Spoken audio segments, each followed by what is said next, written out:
akan meninggalkan kamu sebagai yatim piatu. Sabda Tuhan. Aku akan datang lagi, dan hatimu akan bersuka cita. Haleluya, haleluya, haleluya.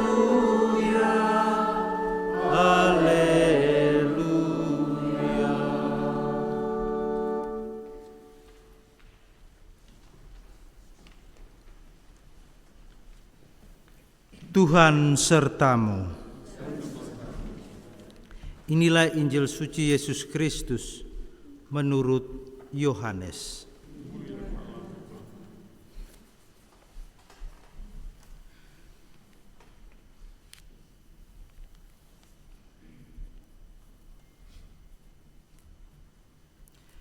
Demikianlah kata Yesus.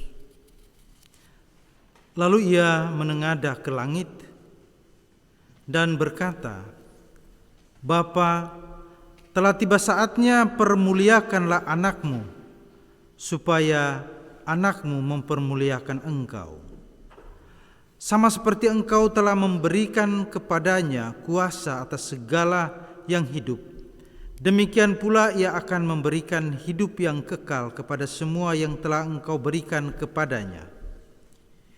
Inilah hidup yang kekal itu, yaitu bahwa mereka mengenal engkau satu-satunya Allah yang benar dan mengenal Yesus Kristus yang telah engkau utus. Aku telah mempermuliakan engkau di bumi dengan jalan menyelesaikan pekerjaan yang engkau berikan kepadaku untuk melakukannya. Oleh sebab itu ya Bapa, permuliakanlah aku padamu sendiri dengan kemuliaan yang kumiliki di hadiratmu sebelum dunia ada. Aku telah menyatakan namamu kepada semua orang yang engkau berikan kepadaku dari dunia. Mereka itu milikmu, dan engkau telah memberikan mereka kepadaku, dan mereka telah menuruti firman-Mu. Sekarang mereka tahu bahwa semua yang engkau berikan kepadaku itu berasal daripadamu. Sebab segala firman yang engkau sampaikan kepadaku telah kusampaikan kepada mereka, dan mereka telah menerimanya. Mereka tahu benar-benar bahwa aku datang daripadamu, dan mereka percaya bahwa engkaulah yang telah mengutus aku. Aku berdoa untuk mereka, bukan untuk dunia aku berdoa, tetapi untuk mereka yang telah engkau berikan kepadaku, sebab mereka adalah milikmu, dan segala milikku adalah milikmu, dan milikmu adalah milikku, dan aku telah dipermuliakan di dalam mereka. Dan aku tidak ada lagi di dalam dunia, tetapi mereka masih ada di dalam dunia. Demikianlah Injil Tuhan. Terpujilah Kristus.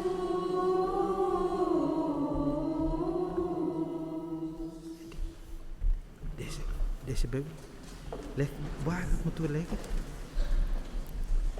Oh ja.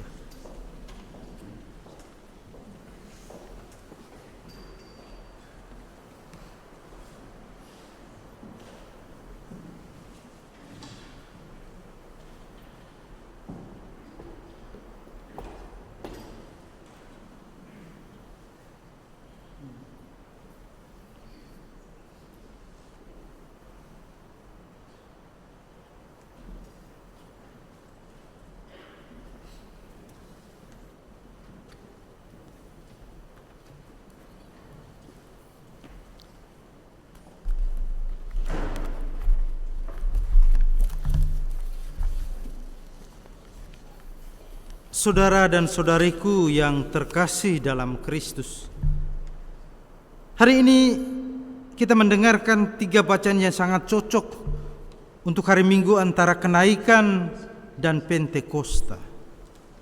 Pesan dari ketiga bacaan hari ini jelas. Tetaplah berdoa, tetaplah percaya, dan tetaplah berharap kepada Tuhan. Berdoa, percaya, dan berharap. Dalam bacaan pertama dari Kisah Para Rasul, kita mendengar bahwa para murid berkumpul untuk berdoa bersama Maria, ibu Yesus. Jadi Maria ada, Maria hadir. Gereja pada waktu itu masih kecil dan penuh ketidakpastian. Para murid belum tahu bagaimana masa depan mereka. Namun mereka tidak tinggal sendirian dalam ketakutan. Mereka berkumpul, mereka berdoa, dan Maria ada bersama mereka. Hal ini sangat indah. Tentu karena itu pas, itu cocok dalam bulan Mei, bulan Maria. Maria tidak mencari perhatian untuk dirinya sendiri. Ia berdoa bersama para rasul dengan sederhana. Ia percaya kepada Tuhan dan dengan sabar menantikan Roh Kudus. Karena itu Maria menjadi teladan iman dan harapan bagi kita. Dan sampai hari ini kita juga membutuhkan doa bersama Maria. Di Belanda, iman tidak lagi menjadi sesuatu yang otomatis. Gereja-gereja semakin kecil, paroki-paroki dilebur. Banyak yang kita alami. Para relawan Vrijwilliger semakin bertambah usianya. Banyak orang muda tumbuh dalam dunia yang seolah-olah tidak memberi tempat bagi Tuhan. Kadang-kadang orang bertanya, bagaimana masa depan gereja Belanda? Namun gereja pertama juga dimulai dari hal yang kecil. Bukan dengan kekuasaan atau kekayaan, tetapi dengan orang-orang yang berkumpul untuk berdoa dan percaya kepada Tuhan. Itulah yang penting juga bagi kelompok kita KKI Den Haag, supaya kita tetap menjadi komunitas yang berdoa, tempat orang saling bertemu, tempat orang menemukan penghiburan, harapan, dan iman. Maria mengajak kita untuk tidak putus asa. Seperti Maria bersama para rasul menantikan Pentakosta, kedatangan Roh Kudus, demikian juga kita boleh percaya bahwa Roh Kudus masih terus bekerja dalam gereja, juga dalam kelompok kita KKI hari ini. Dalam bacaan kedua, Rasul Petrus berkata, jika seseorang menderita sebagai orang Kristen, janganlah ia malu. Jadi jangan malu sebagai orang Kristen, jangan malu. Petrus menulis kepada umat Kristen yang mengalami masa-masa sulit. Pada waktu itu, menjadi Kristen bukan hal yang mudah, bahkan bisa berbahaya. Dan sampai hari ini juga kita masih melihat, mengalami. Kita semua, kebanyakan kita dari Indonesia, jadi kita tahu bagaimana pergumulan kita sebagai orang Kristen, kelompok minoritas di tengah mayoritas. Kita juga melihat apa yang terjadi di seantero jagat saat ini. Kita melihat peperangan di Ukraina, Gaza, Sudan, dan banyak tempat lainnya di mana orang Kristen juga menjadi korban. Banyak orang kehilangan rumah, keluarga, dan masa depan mereka. Anak-anak bertumbuh dalam ketakutan dan ketidakpastian. Tetapi juga di sekitar kita sendiri, banyak orang memikul beban hidup, kesepian, penyakit, stres, masalah keluarga, dan ketakutan akan masa depan. Petrus tidak mengatakan bahwa penderitaan itu baik, tetapi ia mengatakan jangan malu menjadi orang Kristen. Tetaplah setia kepada Kristus juga ketika hidup menjadi sulit. Bahkan di Belanda, beriman kadang membutuhkan keberanian. Namun sebagai orang Kristen, kita dipanggil untuk tetap terlihat melalui hidup kita dengan membawa harapan, mencari perdamaian, dan memberi perhatian kepada mereka yang lemah dan kesepian.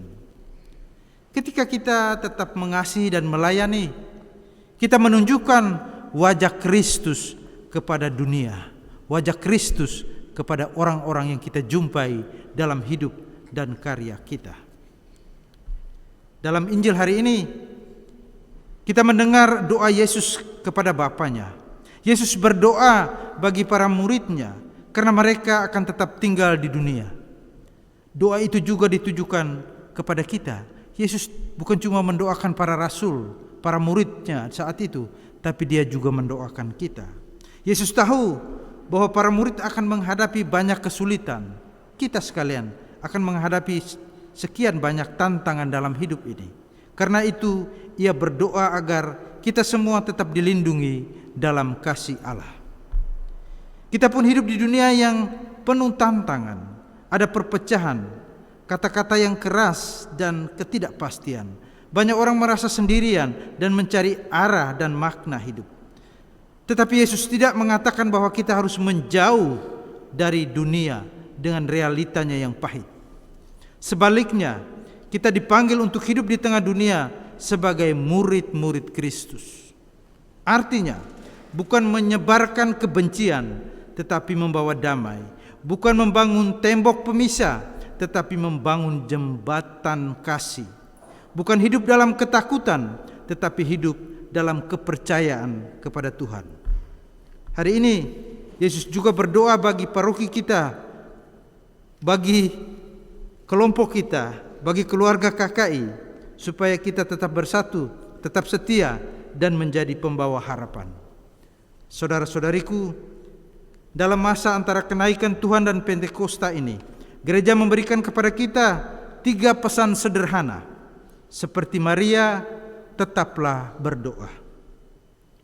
Seperti Petrus yang disampaikannya dalam bacaan kedua, jangan takut menjadi orang Kristen.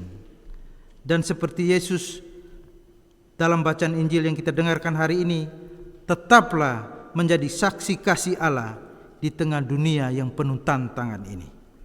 Semoga Roh Kudus memberi kita kekuatan dan membaharui hati kita. Wat is de boodschap van de 3 lezingen die wij hebben gehoord? Voor een ieder van ons. Dus voor jongeren, kort.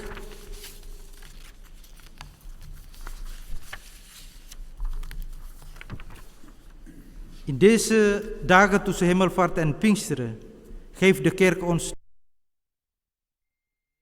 vanuit de 3 lezingen die wij zojuist gehoord hebben. Zoals Maria, blijf bidden.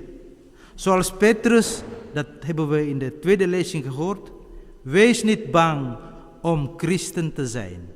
En vanuit het evangelie, zoals Jezus, blijf getuigen van Gods liefde in de wereld.